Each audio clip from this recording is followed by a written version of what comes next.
सियाह हवेली का राज। शहर के किनारे एक पुरानी शिकस्ता हवेली थी जिसे लोग सियाह हवेली कहते थे। दिन के वक्त भी उसके गिर्द एक अजीब सा खौफ छाया रहता और रात को तो कोई इस तरफ देखने की जुर्रत भी नहीं करता था। कहा जाता था कि उस हवेली में जो भी दाखिल हुआ वो कभी वापस नहीं आया। अली एक नौजवान सहाफ़ी था जो हमेशा पुरस्रार कहानियों की तलाश में रहता था। जब उसने सियाह हवेली के बारे में सुना तो उसके अंदर का तजस्सुस जाग उठा।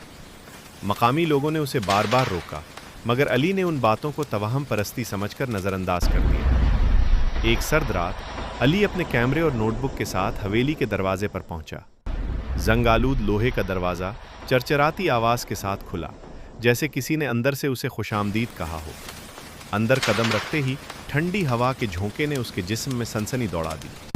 हवेली के अंदर हर चीज़ पर गर्द की मोटी तह जमी हुई थी।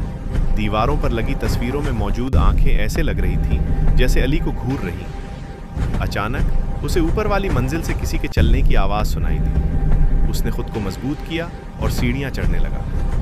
ऊपर पहुंचकर उसने एक लंबा सा राहदारी देखा जिसके आखिर में एक कमरे से मध्यम रोशनी आ रही थी। जैसे ही वो उस कमरे के करीब पहुंचा, दरवाज़ा खुद ब खुद खुल गया। अंदर एक पुराना आईना रखा था जिस पर अजीबोगरीब निशानात बने हुए थे। अली ने जैसे ही आईने में देखा, उसका अक्स मुस्कुराने लगा, जबकि उसके अपने होंठ साकिन थे। वो पीछे हटा, मगर उसके कदम जैसे जमीन में जम गए। अचानक आईने से एक सियाह साया निकलकर कमरे में फैल गया। साया धीरे धीरे इंसानी शक्ल इख्तियार करने लगा। उसका चेहरा जला हुआ था और आंखों से सियाह माएँ टपक रहा था। उसने भारी आवाज में कहा, तुम भी सच जानने आए हो? अली की जबान जैसे बंद हो गई थी। वो सिर्फ सर हिला सका।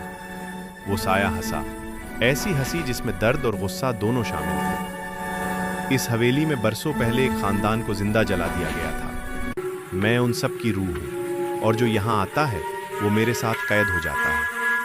अचानक दीवारों से चीखों की आवाजें आने लगी। अली ने देखा कि फर्श पर हाथ निकल रहे थे जो उसे अपनी तरफ खींच रहे थे। उसने पूरी ताकत से खुद को छुड़ाने की कोशिश की और भागने लगा। जैसे तैसे वो सीढ़ियों से नीचे उतरा और दरवाजे की तरफ दौड़ा। पीछे से वो साया चीखता रहा, कोई यहाँ से नहीं बचता। अली ने आखिरी ताकत जमा करके दरवाज़ा खोला और बाहर गिर पड़ा।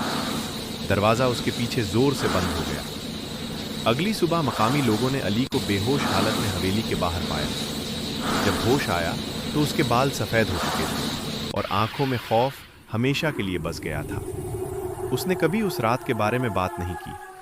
आज भी सियाह हवेली वहीं खड़ी है और रात के सन्नाटे में उसमें से एक आवाज़ आती है, अगला कौन है?